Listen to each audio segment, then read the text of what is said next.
Well, hello friends, welcome back to another episode of the Project W140 Diaries. When we last left off, I had replaced the passenger door mirror on the car because the wiring had crumbled inside the mirror and it was leading to all sorts of interior gremlins with some of the electronics between the seats and the mirrors and a couple other things that are on that fused circuit. So replaced the mirror, and then Miss 140 went off to my friend Sam's place. Sam is my detailer and he did some incredible work. The car had 30 years of uncorrected black paint that was full of swirls and scratches and haze and all this just, you know, stuff that happens when the car is 30 years old and never really has the paint cared for in that kind of way. And then it was time for wheels and tires because the tires were 8 years old and I didn't like the factory 8-hole alloys. So without further ado, I would like to present the W140 in her freshly redone glory. So, ta-da! I am really pumped to talk about what's been going on with this car. This, honestly, I'm not that big into the W140. I always thought the W126, the prior generation S-Class, was more attractive because I think they're more classically styled. However, these cars represent a really high point of Mercedes-Benz lineage, and with the addition of the Monoblocks, which clearly you can see I put on the car, I am just head over heels for this thing. So, I had said I don't love the W140, I had said no more black cars, and then this came to be, and now I really like it. So let's talk about what we did. Okay, so I mentioned we had the paint corrected. This is worlds better than what it was. Sam polished everything within an inch of its life. He even did the gray cladding down here. He got inside where your hands and your fingernails would hit behind the door handles. He just went to town on this thing and it looks a million times better. It's not gonna be perfect because no 30-year-old paint will be, but it is far more presentable now. It looks fabulous in most lighting, really all the time unless it's gross. So thank you, Sam. It looks great. Now I mentioned I didn't like those wheels that it had and the tires were really sketchy. One had a slow leak. They were all at the wear bars and 8-year-old tires ought to be trashed anyway. So reached out to my friends at Bridgestone once I figured out I was getting these monoblock wheels. These wheels are an 18-inch set off of the W220 S-Class, the generation that came after this, off of an AMG version of that car, and they measure 18 inches in diameter, and the fronts are 8.5, the rears are 9.5 inches wide. So we had to talk to Bridgestone and say, hey, what tire will fit on these, and also how do I make sure I'm upsizing these properly, because I want to make sure A, they won't rub, and then B, that the speedometer and odometer will continue to work as Mercedes calibrated them. You don't want the speedometer to be off and unintentionally be speeding. You don't want the odometer to be giving you a false reading, that sort of thing. So reached out to Bridgestone to make sure we had everything sorted out before they sent these tires over for me to get some miles on. So here's how that went. So you hit on some key points there. One, overall weight, rim diameter, things of that nature. You know, if we were starting purely from scratch, first thing we're going to want to look at is make sure we're staying at least relatively close to the overall diameter of the tire. So you've got an original tire's OD, and although we might be expanding the rim, we're going to want to try to stay in the same neighborhood. Otherwise, you're going to see some wildly different speeds on your speedometer as you're rolling down the road if that OD shrinks or grows by any major amount. Typically, rule of thumb, we stay around 3% and you're going to be okay. First look was, hey, let's see what your original size tire was, OD, see what we can get in the neighborhood with that. And then second, and honestly might even be more important, is the load index of the tire. Because like you said, as you put on a bigger rim and we keep the outside circumference the same, something's got to give, and that's the aspect ratio, or the amount of section height that you have in the tire. And generally speaking, section height and section width are what contribute to your load carrying capability. So as we started squeezing that rim out and shortening the sidewall, generally speaking, that's going to lower the load carrying capacity. What worked out in our favor this time, though, was going wider actually regained some of that lost internal air carrying. And so we were able to find you tires that met or exceeded the original equipment load index of the tire. So we didn't have to worry about getting you on an upsized tire that was now overloaded based on the weight of the car itself. So these are a Bridgestone Potenza Sport. That is their newest summer sporty tire. It's not a full-on track day tire, but you might buy these more for something like autocross or some entry to track days or some good backroads driving. I first drove them on a Nissan Z at the Potenza Palooza that they put together last year. So why are they on my 228 horsepower, 4,500 pound S-Class? And one of the things that kind of steers us that direction, along with Potenza Sport all season, is the staggered setup. You start to limit the variety that you can put on the vehicle when you have a staggered fitment, because now it's not only do you have to have two sizes, but both sizes have to meet the load carrying capacity that you need for your vehicle. And so you start adding these additional factors, and other product lines that may have worked in a square fitment no longer have, the rear fitment you need, and you start to naturally migrate towards a performance tire. And given maybe a slightly more modern or high rim diameter focused line, generally that pushes into our Bridgestone space a little bit more than our Firestone space.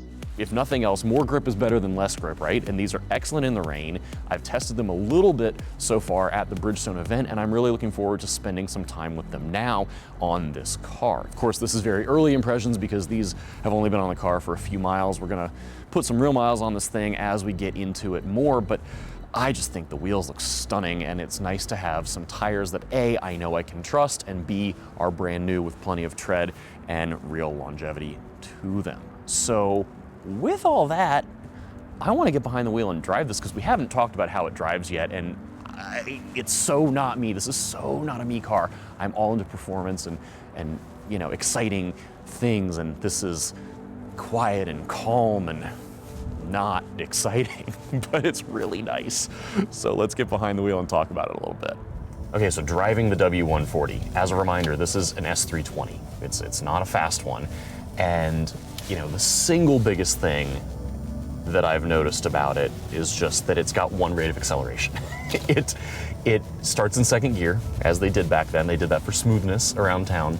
And at around town city type speeds, it just wants to be this quiet, refined, slush boxy machine. It uses the torque converter so much to get you moving and to just kind of keep you going.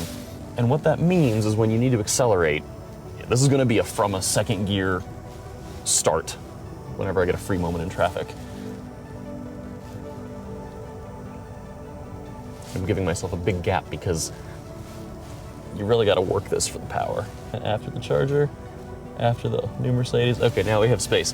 All right, we're going to lay into it. Second gear start. It will rev out. And it's an inline six, so it sounds pretty good doing it. If you don't give it that much throttle or hit the kickdown switch, it will not accelerate as spry as that. If you slow down to like 40, it just kind of loafs. And it is what it is. And what's interesting about these older Mercedes, the way the automatics are programmed, I'm doing like 50 right now. If I just lift off the throttle, the RPMs drop to almost idle. That's just how the torque converter is programmed. It doesn't lock up. This has a separate overdrive. This is a 722.5 automatic, which is different from all the other ones that came in the later model years and different from the earlier ones that didn't have a lockup converter. So in this case, I have an electronic overdrive on a hydraulically controlled 4-speed. So it's 4 speeds plus the overdrive as a separate kind of assembly, apparently. I don't understand automatics all that well, but that's how that works. So the magic happens, but it's not the quickest. Okay, so here's 40. My foot's like in it, and it's just kind of wheezing out power here. We're still passing this RAV4. It's fine. And now we're 60. So it's just it's an interesting driving experience, especially if you've experienced more modern cars with like the 6 and 8 and 10 speed transmissions. This is just so different. Enough about the drivetrain. The next thing that I notice about this is just how quiet it is. It is so delightfully quiet in here. And part of that is they've got the double pane glass in the windows. Of course, it's an S-Class, there's just a ton of insulation everywhere, but it's just fabulous and very relaxing. And that's paired to a ride that is obviously comfort first. Even with these bigger wheels and the smaller sidewall, the ride is still very good so far, from what I can tell. It's honestly a little bit better body control than it had before because there's less sidewall to roll over. So that actually feels pretty nice. And that's paired to steering that is fine. This is a steering box car. My mechanic went through everything and he said, look, someone's been through this car before. It's old enough. The previous owners were doctors that kind of did a blank check, money, no object sort of maintenance plan with it, which is honestly what you want out of a car like this, or any car in general. And, you know, it shows. It's been cared for. The steering is got some feel. It's fairly accurate. The steering wheel is gigantic and the ratio is slow. So you can just tell there's, you know, you've got you've got some steering wheel movement to make it turn, but you know where the wheels are. And it, you know, feels pretty good. There's no play on center either. You know, if I move this, you feel the front wheels doing something. So that's also kind of nice. And then braking, the brake pedal, it needs pads soon. So we'll figure out pads at some point, but the pedal feels okay. It's kind of soft, not a lot of initial bite. A lot of that's the pads. We did do fresh fluid on it, and it's only gonna be so good with the other hardware that's on the car right now. So, you know, it is what it is. But the whole thing feels pretty okay. It's certainly a vibe. It's definitely relaxed, a little lazy, not at all sporty, but I do get the feeling that it would be happy to do 80 on the interstate for hours at a time, despite its age. And then as far as the driving experience bits, it's very comfortable. These cars are built for tall people. I'm 6'1", I'm very comfortable in it. I've got a great seating position. These cars famously were delayed in development for a couple reasons, one of which being they were gonna be lower and sleeker like the W126, the prior generation S-Class, and the heads of Mercedes, like the CEO and someone else, got in the clay buck and they hit their heads getting in. And they're both like 6'3". So the designers had a little panic moment and they went back and made the car taller so that tall people wouldn't hit their heads getting in, which then necessitated making the car wider for proportion's sake. And that's kind of why the styling is what it is. Apparently it was supposed to be a little more sleek, a little more something, and they changed it last minute, and then it was also delayed because they learned that Jaguar and BMW had V12s and they only had a V8, so then they panic built a V12. And that's why this car was so expensive to build and was late to market and yada yada. But in any case, it's a lovely thing. It still feels modern despite being 30 years old. I mean, I've got working dual zone climate control that's digitally controlled. I have my cassette stereo here that goes to I think it's 11 speaker Bose 350 watt sound system. This is back when Bose was generally gonna be good, not more hit or miss. And I unhooked the CD changer in lieu of a GROM Bluetooth solution. So it plugs into the CD changer port on the back of the radio. I can skip tracks using the track seek button, and it's fully digital, so it sounds great. I do have cassettes that I can use thanks to my bestie Chris from Gears and Queers, and you know, they sound fine, but the digital quality is really where you get the best out of the sound system. From a visibility standpoint, despite having maybe some odd proportions, you get really good visibility. The glass in here is huge. It's kind of like a fishbowl. I've got a nice low dash, nice low door sills, great visibility out the back. And it's interesting because, you know, if you're used to a more modern car with blind spot monitoring and cameras and all that, it's kind of disorienting to go back to something that doesn't have any of it, but you've got great visibility even out the back. The pillars are big but not huge, so you know who's back there. The only thing that's been a bit of a trick is parallel parking this car, because this is the one year that doesn't have the little poles that come out of the trunk to show you where the back of the car is, and it doesn't have Parktronic. 1997, from what I understand, was the first year that Parktronic parking sensors were available on these cars, and mine doesn't have them.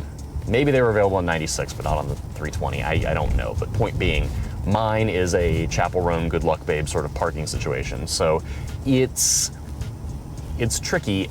And because of the visibility, I think this car is smaller than it is. It's only 6 inches shorter than a modern Chevy Tahoe. So it's a big car. And what that means is I've tried parallel parking it in many spots where it doesn't actually fit. So I've had to find several other spots. But other than that, everything generally works in here. There's only a couple little things. The vacuum pump, like I mentioned in an earlier video, is not doing so hot. This door does not unlock by the remote, but it will lock. So I gotta figure that out. and we're still working on the center console. A friend helped me take it apart, and we realized that a bunch of the switches had been hot glued back in because the clips were broken. So I actually found another center console. Well, he found a center console on eBay that has all the clips intact. So we're going to swap this whole thing out, and that's why it's kind of taken apart right now. But that is where we're at. I'm super excited to put some miles on these Bridgestone tires. I'm excited to just use the car as it's meant to be used and enjoy it, and really, this was a high point of Mercedes-Benz to me. This was before they started building things more to a price point and less to a standard that they had set for themselves, and it just feels it. All of the hardware in here, taking this car apart has been a pleasure, and it's easy to work on, and then you put it back together and everything is just still so solid. So really cool car. It's certainly a car of an era, and I feel like this is just so special to get to experience this. So I've really enjoyed it. Everything moves with a nice solidity. The buttons feel nice. Everything feels nice. So it is not what I would have picked out for myself, but it is a really cool, fun thing to get to experience here and there, and I'm so glad that I am. So stay tuned for more. We'll fix this console, we'll take it on a road trip, and we'll go from there. But please stay tuned. This has been really fun to share kind of the progress with all of you. So be sure to subscribe, turn on that bell if you haven't already, and check out a bunch of our other videos in the meantime if you haven't. And if you have, head over to outmotorsports.com, join our community of LGBT automotive enthusiasts, motorsports competitors. We'd love to have you as our new best friend over there. And till next time, stay safe, be well. See you soon.